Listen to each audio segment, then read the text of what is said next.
and thank you for the invitation to be with Medical News Medcast today. My name is Jordan Iliev, and I'm a CEO and co-founder of MY Synergy, award-winning global health tech company headquartered in Sofia, Bulgaria. We're working with healthcare providers, pharmaceutical companies, most of them life science and biotech, and insurance providers for healthcare. And we deliver high added value solutions, services, and products to solve real problems in the real world. Today, we're talking about one of the most transformative force shaping medicine right now. That's the artificial intelligence and how it can help us move from individual care toward population health. Together with me is Dr. Ais Piros, who is a neuroradiologist and partner at Delhi Medical Center, science officer and advisor at My Synergy, and he's flying all the way from Chicago to Sofia to share his experience and expertise with the Bulgarian healthcare ecosystem and innovators. He's been working hands-on with AI models that help clinicians predict disease risk, guide preventive care, and make sense of the massive data we collect in healthcare every day. Ais, it's fantastic to have you here. In Bulgaria, you've seen healthcare from both the clinical and tech sides. What's the most surprising thing you've learned about the power of medical imaging in your journey so far? I think, medical imaging is one of these things that continues to evolve and change, and I really am excited about the potential of using AI to extract more information from everyday routine imaging. And I think that's one of the things that excites me, that all of these images we obtain have a lot of secret hidden messages that we're just only now beginning to realize and being able to start using. And I think will be coming soon to most patients. Thank you. We keep hearing about the challenges that healthcare is facing. Aging population, rising costs, staff burnout. How can we keep up with that? We definitely need smarter ways to prevent disease before it becomes really expensive to treat or almost impossible to treat. I think AI, automation, better data integration can help detect disease earlier, streamline the workflows we have, and really focus our effort where it matters most on patient care and the patients that need it the most. And let's start with the basics. So when we say population health, what does that mean to you as a clinician? And where does the AI come into play? So population health is really more about shifting the focus from treating illness and preventing it in large groups of patients. It's using these advanced models to identify risk, predict outcomes, and really guide prevention across large groups. So just not single patients. The idea is to turn millions of these routine clinical images that we currently obtain everywhere in the world into early warning systems for disease. So, for example, a chest X-ray or a CT. So every scan basically becomes a health screening tool. No extra tests, no extra cost. We don't have to expose patients to radiation. We can already use what we have. And really that's the idea of opportunistic screening, using what data that is available. So, for example, the chest X-rays can just not only reveal information about lung health, but also about cardiovascular risk, diabetes, for example, which we've done research on, and that's opportunistic screening.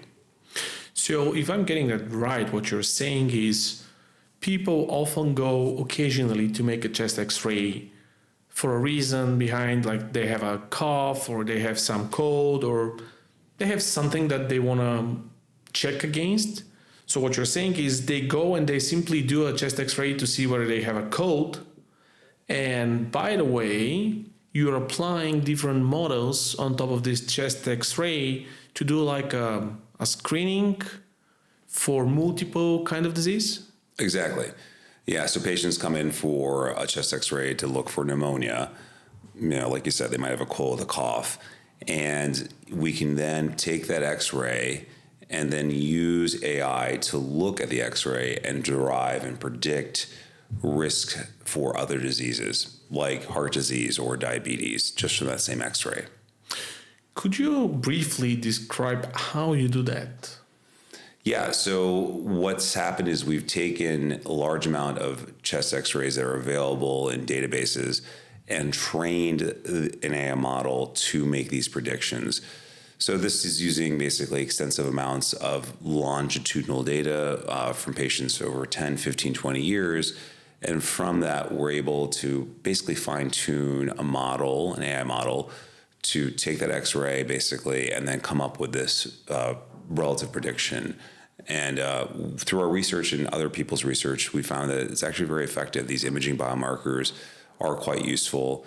And also, they're really quite inexpensive. Once the model's trained and the data is available, it's a matter of just adoption and integration to get them out there. So nearly every patient gets at least one scan, right? So either it's an X-ray, CT, MRI, and you're talking about labels and models, but what is really hidden? What is the hidden value in these routine images? What does the biomarker say? Like what you're looking into? Yeah, I mean, so traditionally what happens is that these images are interpreted by a physician or radiologist like myself, but the images contain far more information than what the radiologists report. So most of the time, an X-ray is ordered for a specific reason, like a cough or concern for pneumonia, and that's what the report's meant to answer. But AI can extract these hidden signals that are present in the image and predict future disease years before sometimes symptoms appear. And it's like finding, basically that little golden nugget that was always there just waiting to be discovered but hasn't been really described or basically hasn't been really shown. What would that hidden signals be? What the AI is... What is the AI seeing? So in the case of many of these things, for example, we know that it's really body composition, or we call it body morphology. So the AI is really, in many cases, picking up on the shape, the distribution of fat. For example, in the case of diabetes, we know through research that we've done that more fat that's located around the heart in the mediastinum, central visceral fat, is a strong predictor of developing type 2 diabetes. It's just simply that, it's not easy for us to necessarily pick up on that. We've shown that basically you can see this on the x-ray, but radiologists, doctors don't really have a good way of quantifying it. And the AI is very, very good at quantifying it and then telling you what the overall risk for that patient may be. So the two things I get as a takeaway from what you have just said is, one thing is it's not about the fat, it's about where the fat is, right? Exactly. It's all about location. So visceral fat carries more risk than subcutaneous fat, and being able to quantify that provides a tremendous amount of predictive information. So the quantify is the second thing that I got from what you're saying. And if I'm understanding correctly, quantifying, it's not about some rocket science that the radiologists and the physicians cannot see or diagnose. It's more or less about how you express that in a number, in a fraction, in a quantifying. So for example, what you're saying is, by what you're seeing that there is a fat and a high potential of developing the diabetes disease, but the point is that you can't really put a number behind. You can't say 43% or 78%, for example. Yeah, exactly. So I mean, you can clearly see on the X-rays or any imaging for that matter, if a patient has a lot of extra, fat or there's obesity there. That's obviously not what we're really interested in. We want to know basically the distribution. It's the example I sometimes talk about is sumo wrestlers.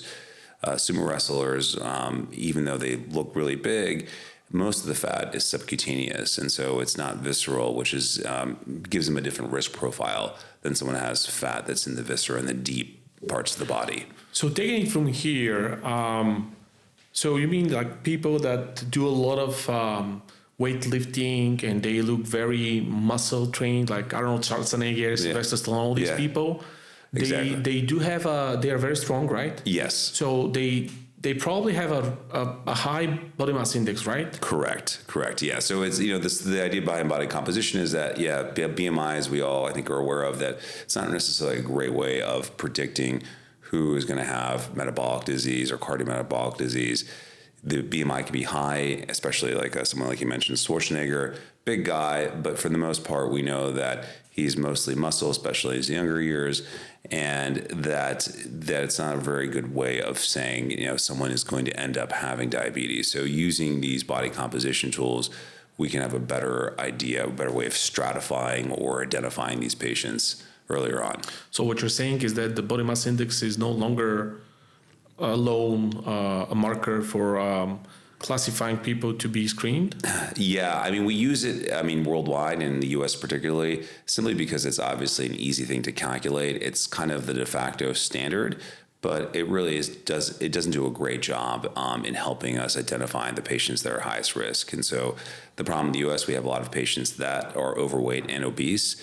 And if you just follow the guidelines, it's, basically there are too many people just to simply screen based on those criteria. Do you have a approximate percentage of how many people are above the standard of BMI? Yeah, I think the U.S. is over 50% of the population, which it's a lot, obviously. 50%. Yeah, and so there's if you were to say you should do some sort of testing like A1C or any kind of screening, it just ends up being it's simply too much, and so we want that means screening like 170 million people. Exactly, adults. Yeah, U.S. adults would be quite a few. Yeah, probably well over 100 million. So that's the problem we face in healthcare, is that we know that there are patients that are at risk, but we aren't doing necessarily a great job of identifying those patients early on. So going back on the fat, one thing I'm thinking is, you said that it's very important where the fat actually is located. Correct.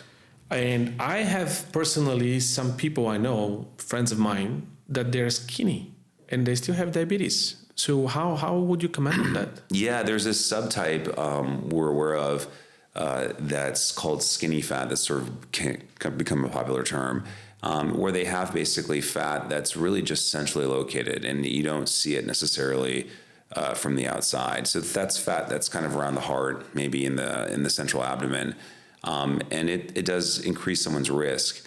And so these patients have basically normal BMIs in some cases, and they have higher risk. And so we're actually able to, through our analysis we've done in research, that can be detected definitely on radiological images.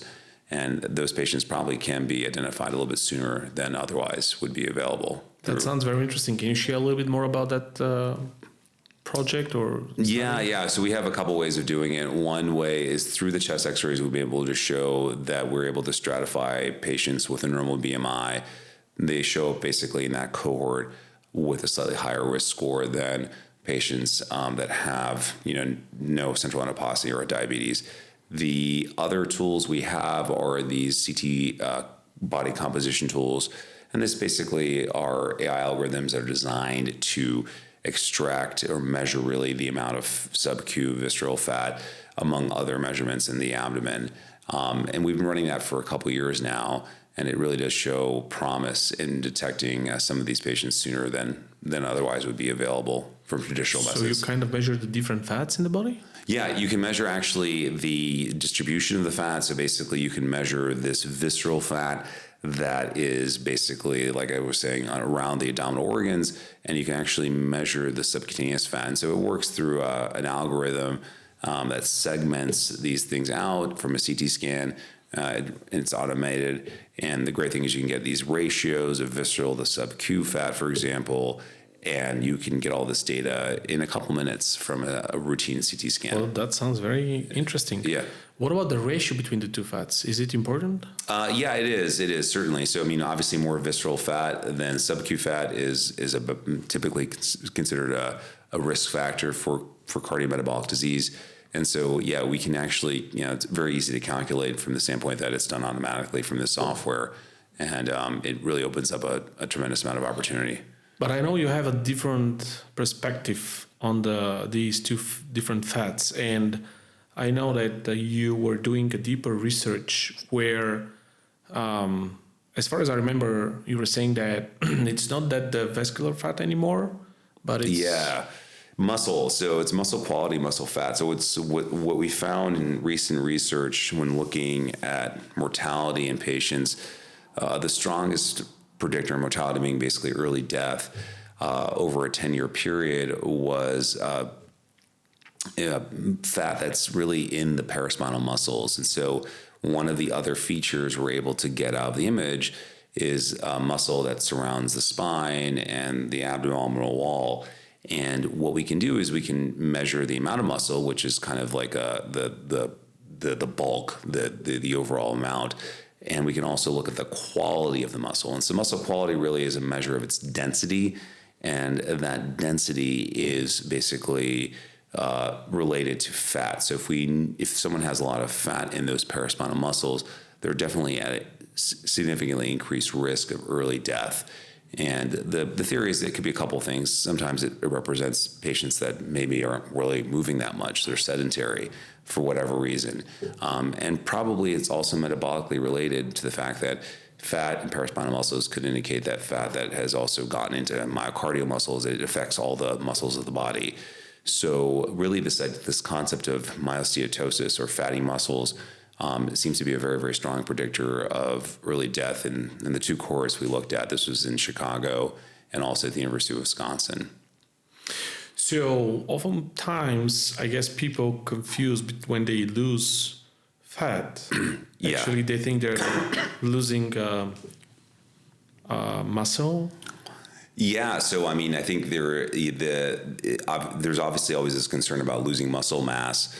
But there are probably signs that in some cases it's really losing fat in the muscles, which is probably healthy. So I think there's further research that's needed, but from what we can tell, in some cases, it's not always, if the muscles decrease in size, it doesn't always mean that you're losing necessarily the quality muscle. It may be improving quality in some cases rather than actually losing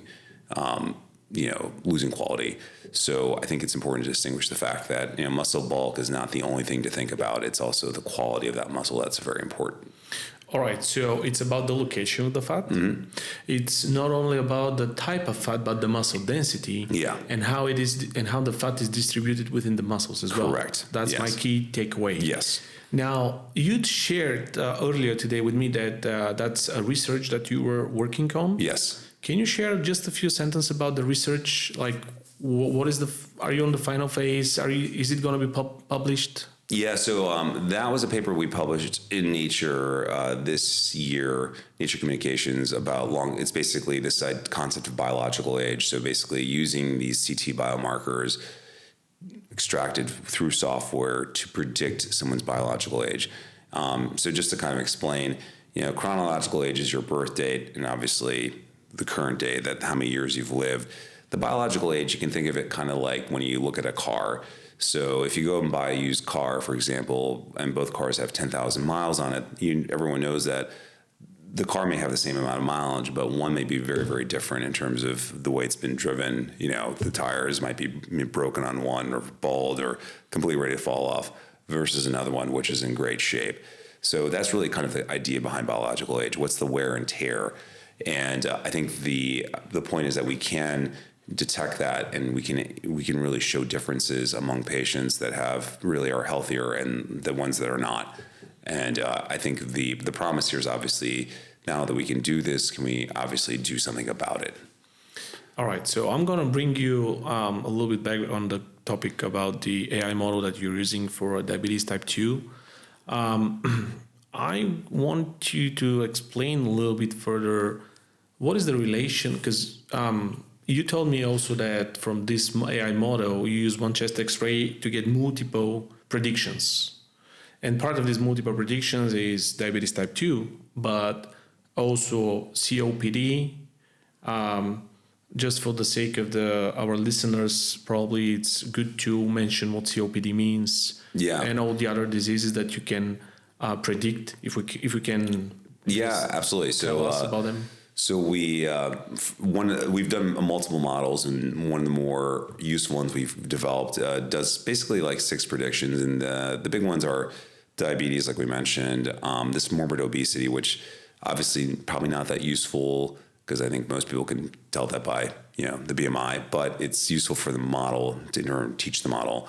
Congestive heart failure, so looking at obviously cardiovascular health, cardiac arrhythmias, which seems a little bit crazy, but the model actually, based on the shape of the heart, can actually give an idea of the risk of someone developing a cardiac arrhythmia. Most commonly, it's atrial fibrillation, but other papers have confirmed this as well. Other papers actually have looked at even predicting heart function, like ejection fraction. So that's just by looking at the chest X-ray. Then we get into vascular disease, right? Atherosclerosis, the aorta can manifest or show up on the chest X-ray. From there, it's also lung health, like you mentioned, COPD, which is chronic obstructive pulmonary disease. Kind of goes hand in hand with a little bit emphysema, although they're different, but basically we can kind of sort of pick up on both at the same time. And then other things we've looked at are also predicting the risk of kidney disease, which obviously the kidneys aren't in the chest, but we know that the most common reasons why patients end up having to go on dialysis is diabetes and hypertensive disease. So we're in a process of publishing a paper right now that looks at the use of a chest X-ray with an AI model to predict the risk of end-stage kidney disease. So diabetes type 2, COPD, vascular dementia.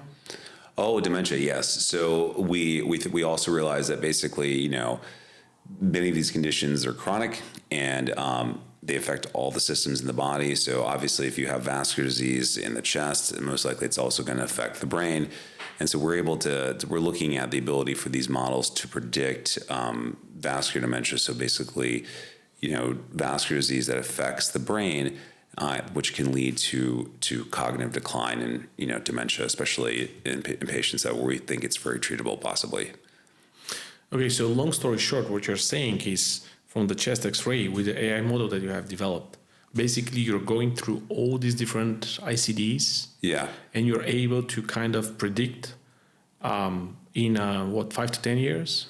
Yeah, it looks about 5 years. I mean, the predictions seem to be valid for about 5 years. Beyond 5 to 10, it gets a little bit difficult, but I think we still have some usefulness. So that means even an X-ray from a few years ago has some useful predictive power, for a patient, which is great. So, I mean, we don't have to go out there and repeat all these X-rays.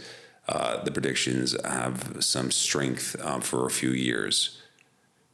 And just to mention for the people that are listening that all these predictions, they were filed in this research, right? Yes, yeah. So there's a paper from Nature we've done. We've done quite a few papers, but yeah, absolutely. And the Nature paper is available online, Nature Communications, and then the longevity paper is recent. The kidney stuff is still pending right now. I think it's under review, but hopefully we'll get that out soon. That looks amazing. Now, talking about the algorithms and all this research that you have done and published, I want to bring you down to the people. And my question here is, so how do you use these AI models? Like, what do you do? Like, do you use them in your daily practice? How do you use them day-to-day work? Let's go deeper into examples. I want the people to hear real-world practice things. Yeah, so I mean, we're using AI models right now. A lot of this stuff is triage, right? So the reason why we worked on this chest X-ray model was to sort of help identify high-risk patients via a different method than using traditional data, using imaging data. And so we have been doing this with chest X-rays, and the idea is that we have internally a nurse navigator that helps handle some of this data. So someone that basically is able to look it over and identify patients that may need more screening or more intervention. The other way we've been using AI, we've been using a lot of language models to help with improving radiology reports and workflow overall. So that's basically where we use a lot of scripts to integrate these language models into our daily workflow. We have a HIPAA compliant environment where we can access Microsoft AI Studio and some of those models and use them to help summarize data from Epic, for example, which we use for our reporting, and get that data in a structured format, which helps the radiologist tremendously, and then also help with writing the reports, editing them, and particularly looking for typographical errors, things that really take time and can slow down a radiologist. And I think it improves the quality. And it's also a safety issue. I mean, sometimes there are mistakes in left and right in the report and the impression. So these discrepancies can be a big deal. And so we think that these tools are hugely helpful in fixing many of these simple problems. So what you're saying is you use two different types of AI. One is this prediction that you were working the last years with the publication. Yes. And the other one is more or less like public open source LLMs published, like the one you shared with me is from Stanford. Yes. So, I mean, there are a bunch of models out there which we're looking at. Like, there's a checks agent, which is another model that's designed to from Stanford, which is designed to take a chest X-ray and produce some structural reporting. And we're looking at that because basically the idea is that it can help aid the radiologist, and in particular, it looks like it's a great way of triaging chest X-rays. So if there are some urgent findings, it can describe those findings, and we can potentially flag the findings and get that into the radiologist's hands sooner. So those small models, you use it on your daily work. Some of them to automate templates. Yes. Some of them to check for errors. Correct. Some of them to just make your work more automated and efficient. How many readings do you do a day? It depends, but I mean, many of us are doing over 100, reports a day, 120. So a mix of chest X-rays, MRI, CT. So the workload's gotten very high, and it's unfortunately happening throughout the world. So there's a shortage of physicians and radiologists, and unfortunately, or for better or worse, the number of studies keeps going up. So we're seeing increasing demand and not enough people to do the work. And so this is why I think these tools are going to be really beneficial to healthcare. Just a sentence about our listeners to imagine the scope of your work. Can you share how many people, what's the size of where you work? And as you shared, 100, 120 readings a day is a lot. No, it can be a lot. So we're our group is based outside of Chicago. We're about 900 doctors. And then our radiology group is around 50 radiologists. I'm rounding up here a little bit. We have maybe around 1 million patients that come through our practice on a yearly basis. So it's quite big, and it continues to grow. We've actually opened up a new clinic recently, and that's good. But I mean, basically, it's hard to obviously find enough people to continuously staff the growth that we want to continue to do. So basically, how you use the AI model is you do chest X-ray. It goes automatically in your whatever PAC system is. Correct. And then the AI is querying the PAC system and is doing this every minutes or hours, and is putting automated reports? Yeah, we've developed this automated system to help basically process these studies locally, internally on our server. And the idea is that basically we can query every 60 seconds and then have the model run on the chest X-ray, so in an automated fashion, which I think is really helpful. And how do you use it? So for the chest X-rays, we can get a preliminary report produced from the model. We can also get the predictions from the model regarding disease, and these things can be integrated into the report, or they can be sent to a nurse navigator for further workup. So they follow up the patients further to make sure they get checked. Exactly. One last thing I would like to ask you here is, oftentimes physicians, doctors everywhere around the world, they talk about compliance, they talk about regulations, legislation, and let's face it, I mean, oftentimes they hide behind these legislations because it's just easier to either neglect or refuse the new technologies in the AI, because a lot of them are scared that this will replace the work, that there will be no more of value, and what would be your comment on that topic? Because it's really not, I think the technology is there, and I want to point that it's not about the future anymore. What you're sharing today is what you do today, actually is what you do yesterday. So these things, they're not the future, they're actually right now. What would you say to your colleagues, to your fellow radiologists in Bulgaria? How can they start using this, and why? So I think, the U.S., obviously, there are a lot of regulations. And so, but interestingly enough, AI models that are developed internally or used internally don't have to undergo necessarily the same kind of scrutiny from the FDA. It's really more for commercialization, where people are trying to sell these models. I think, the key here is to having physicians have direct access to these tools to allow them to use them internally. Some of these things basically are not necessarily, like we said before, rocket science. They're simple things, right? Helping you, check a report for an error, a typographical error, or improving the quality of the report. So I think many of these things are basic things that can be done. Obviously, we want to use models that are safe, that are private, that are within our organization, that don't have data leaving the organization. But with that being said, though, many people already have access to many of these models through Microsoft's tools. Many vendors provide some sort of like private, HIPAA compliant way of using the models. So I think really it's just a matter of just trying and experimenting. I think physicians aren't really aware in some cases of how powerful these things have gotten, and they can provide a tremendous amount of benefit. So I realize there is risk, and there certainly is risk with any new tool, and we need to be careful how we use them. But on the flip side, not using it also is a risk. So I don't think it's necessarily fair to deprive patients of better care because it may take me some extra time to try to learn how to use this.